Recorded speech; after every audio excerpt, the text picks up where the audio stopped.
Ain't no way. I refuse to believe it. Tetsyumi uploading 2 videos a week? Oh, it's unheard of. I haven't seen Tetsyumi upload 2 videos a week since the summer of '89. It's absolutely crazy. I'm back. Gamers, I'm telling you this right now. I'm back. I have not fallen off. I've not fallen off before you comment that. Nah. I'm back.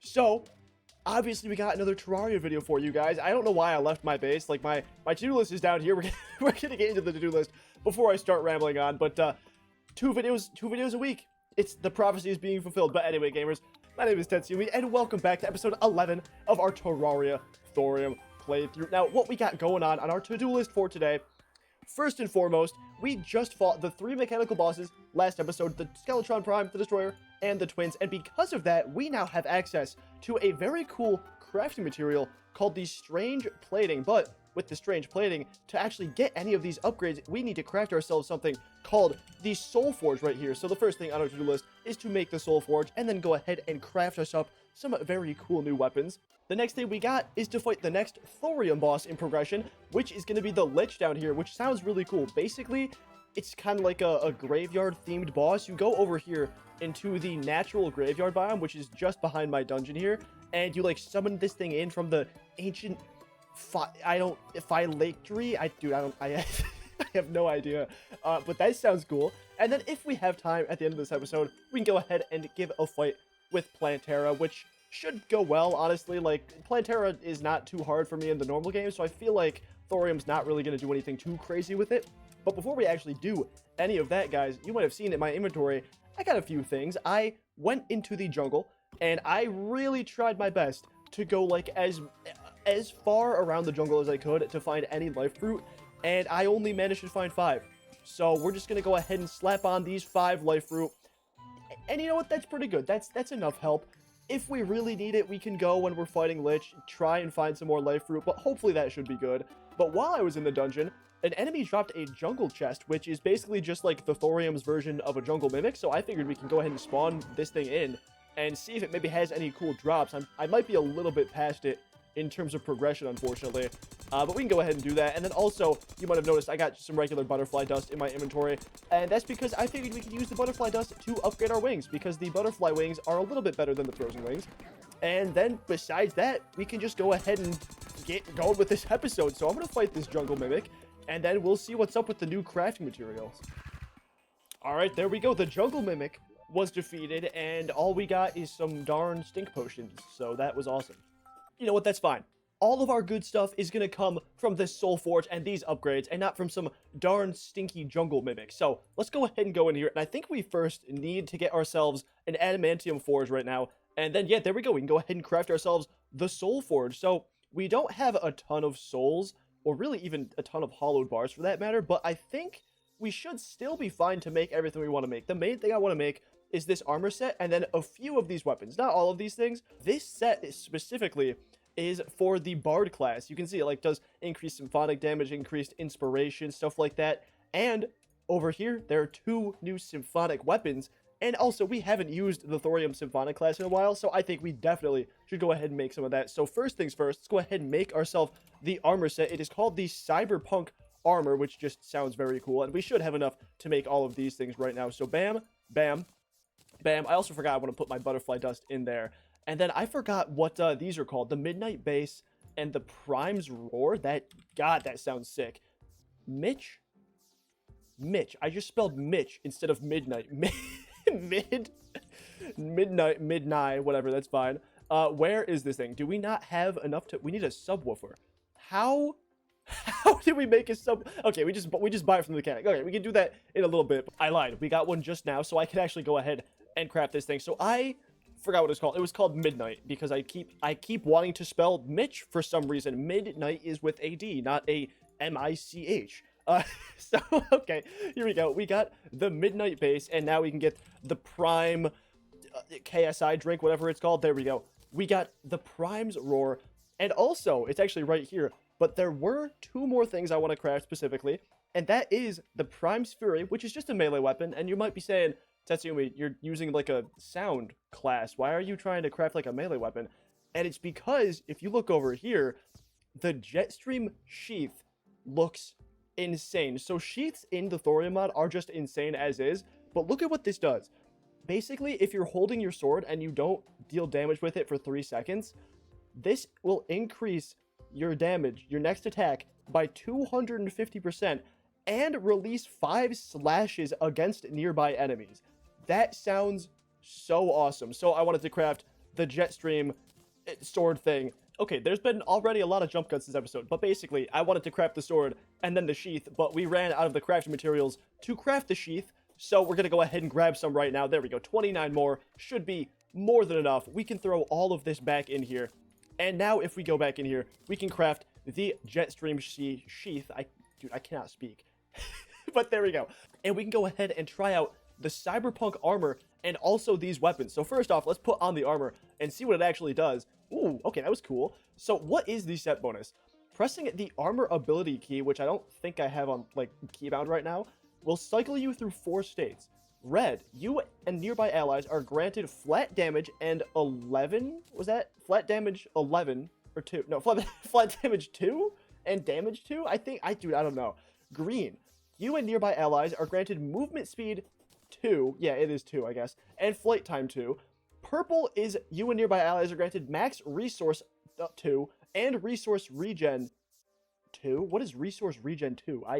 Whatever. Blue is defense 2 and damage reduction 2. That's kind of a lot to keep up, but you know what? I don't think that'll be too bad. Basically, if I'm in like a boss fight, I'll probably just have like red always be active, which looks like it's active right now because I'm glowing red, and that's just like damage and flat damage and damage, and then maybe I would also have blue for the defense and damage reduction, and then I guess the other 2 are more just kind of like utility almost, but that's cool. Okay, well now moving on to hopefully the less complicated of the 2, we can go ahead and move on to weapons. So also, I put on my Jetstream sheath. I'm going to take that off just for a second. Before we put that on, I'll go ahead and check out the Prime's Fury. So this is just a regular sword, right? But it says it has a chance to discharge a wave that deals triple damage. So is that... Ooh, that's sick. Okay, I was wondering if that was going to be like an on-hit effect, but no, it's just like, it just has a random chance to fire a projectile. That does so much damage too. Like for context, my gun weapons that I had last episode, they were doing like 300 damage max, and this sword, just the blade by itself is doing 400. So that that is already so much better. What is it now with this thing that's going to do 250% more damage? And also released 5 slashes. Let's go ahead and see. Also, let's disable that real quick. Let's see.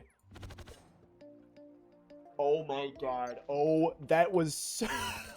Dude, not only is that doing 2,000 damage, that is so cool. That is so cool. Oh my god.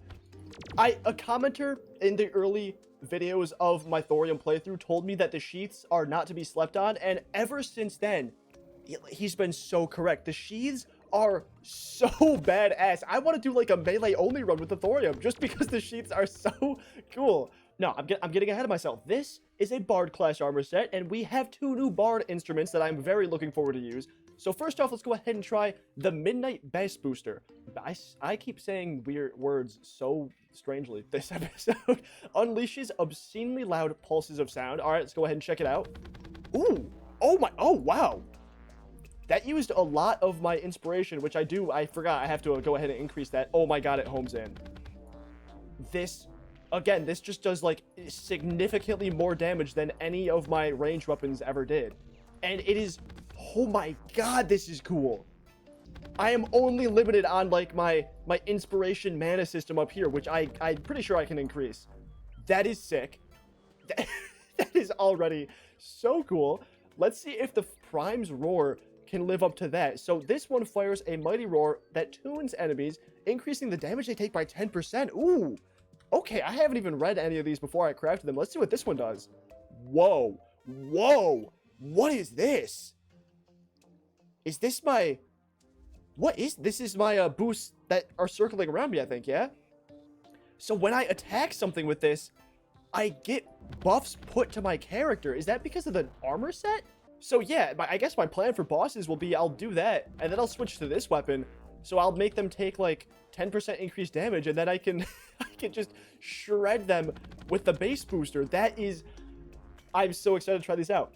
Okay, you know what? Yeah, it is solidified. I want to test these right now. So what I'm gonna do before we go ahead and go into that boss fight is I'm gonna see if I can increase this inspiration meter up here, because I'm pretty sure I can. I haven't like fiddled around with the Bard class stuff in a little bit, and we're just gonna go straight into the boss fight. All right, we are coming up to the graveyard biome here. So I got myself 30 pumpkins. I also got myself a few more of these inspiration notes. We can go ahead and use all of them right now, and you can see like I have a lot of inspiration now. 30 out of 30 inspiration, which is a lot. Yeah, I can fire this thing for way longer.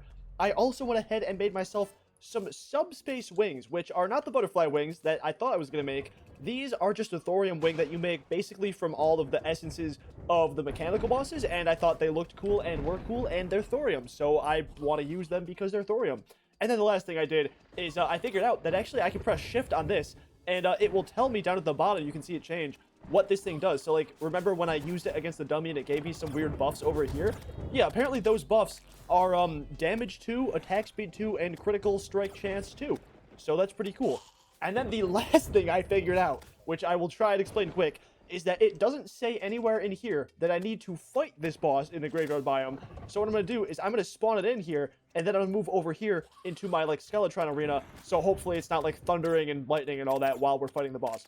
With all that out of the way, we can go ahead and buff up, and let's actually spawn this thing in. And it appears to be waiting for the night. Okay, awesome.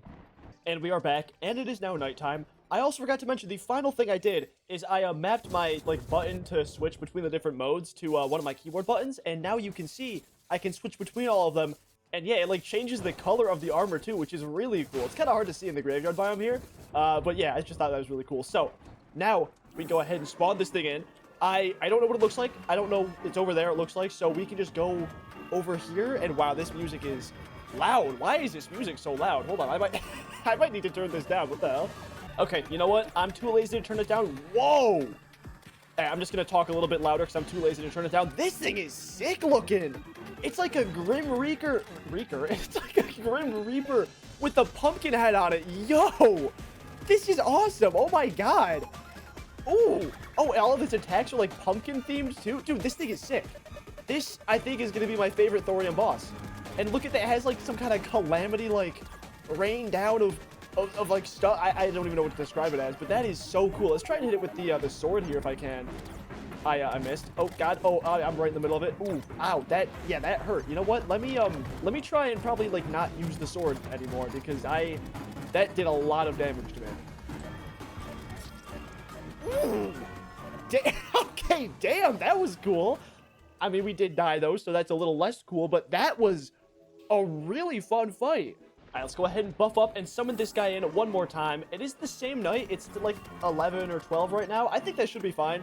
Like, from the looks of it, last time we were fighting this thing, I had it down to like half health already by the time I died. So I don't think it's a long boss fight. I think we just got to focus a little bit more on dodging. Yeah, that is exactly not how you want to dodge. Oh my, I did it again. I just, I don't know what's wrong with me. I have like some kind of medical condition where I need to throw myself at every boss I see until all my health is depleted. What? It choked me out! Did you see that? It faked me out! I thought it was gonna teleport over here and do the like three like pumpkin attack, and then it just stayed right here and I ran right into it. You know, I've heard that they is a very reliable source of information, and they have just informed me that the third time is in fact the charm. What? Wait, what even hit me? It appears I died to some bullshit. Yeah, so the boss spawned a minion directly into my dash, and obviously I ran into it, and I died. So it seems that my previous informant, they, were incorrect about the third time being the charm, but thankfully this time I have a new informant, and they have in fact let me know that it is the fourth time that is the charm, not the third time. So hopefully this new informant has correct information, and we should be able to take this boss down.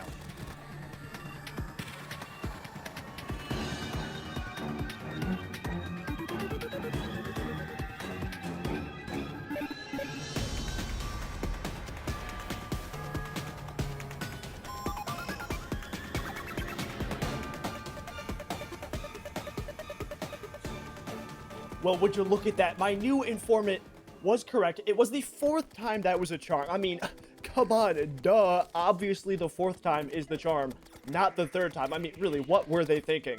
But, gamers, we did manage to take down the Lich. That was a really fun boss fight. I think that might be my new favorite Thorium boss fight. Like, honestly, all of its attacks were really fun to dodge. Like, they were all choreographed pretty well, but, like, you could still get hit by them if you weren't being careful. And the only thing I will say is I wish it had either a little bit more health or maybe, like, a 3rd phase or something. Because I feel like the 2nd phase came out, and then, like, it kind of just died instantly, which is a little bit annoying.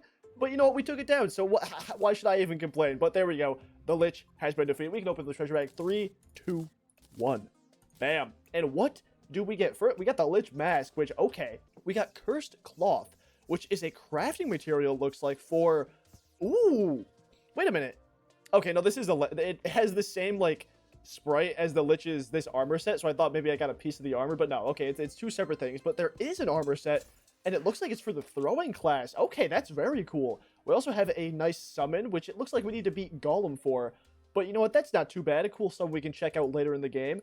And then we also got some pretty cool new stuff. All right. It looks like, for the most part, I'm not really going to be crafting any of this, because for this episode, I am going to be sticking with our Bard class here.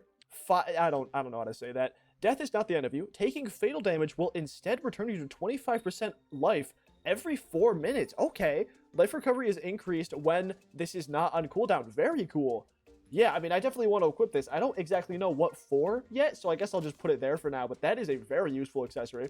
We got the Cavalier's Cornet. That's cool. We got a bad modifier, but that's fine. Releases multiple tendrils of ghastly, grasping sound energy. Killing blows against enemies replenish 4 inspiration. That's cool. Let me disable these. What does this do?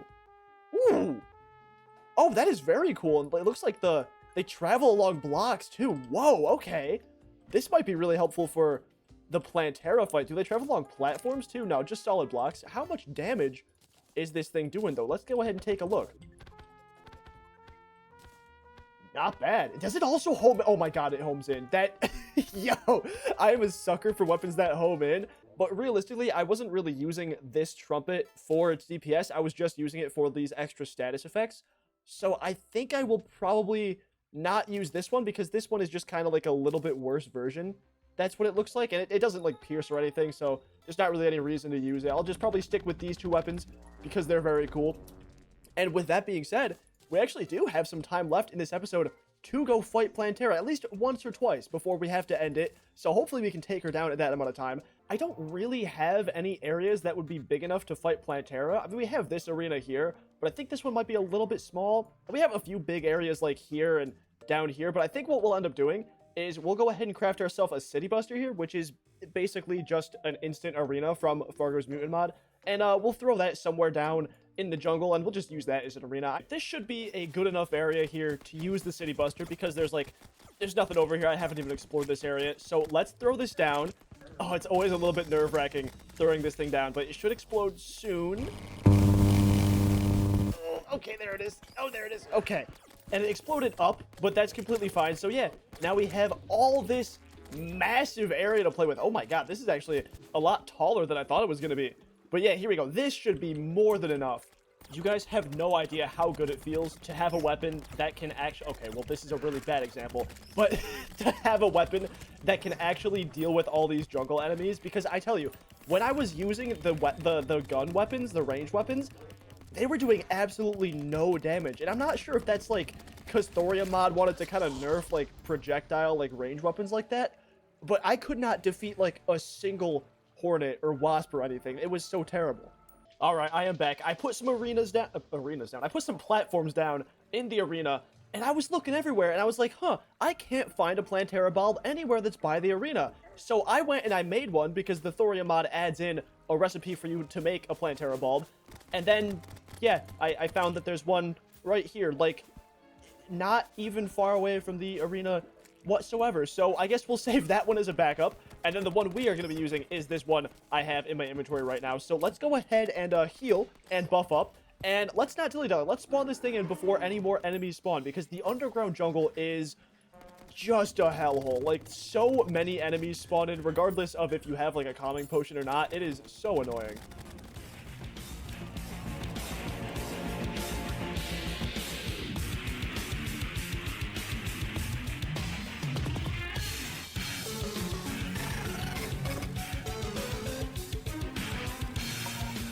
Wow. Okay, I'm gonna be honest. The first phase got melted, which is kind of normal for Plantera, but like, I am just really impressed with these weapons. These weapons are so much better than all the ranged weapons I was using in the last few episodes. Like, it is, I just can't stress enough how underpowered the guns are compared to all the bard weapons.